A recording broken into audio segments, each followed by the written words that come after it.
Hey! Tara, ukay. Charot! Ihaw, ihaw. Hala, ang cute! Pasan sa likod namin kasi maraming pusa. Ay, oo nga! Ang dami ko walang pusa nila, Baker. Palabasin mo yun. Uy, alam mo ba, ang daming pusa sa amin. Like, randomly, may umaanong pusa. So, pakainin ko yun.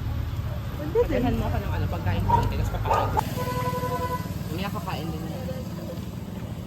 Pag iniwanan nyo yun, kakain.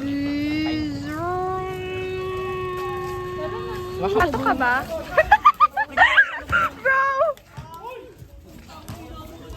Kasi, we're group 3. Of course, animal lover kami. We're guilty. Of course, marami kaming food pantry.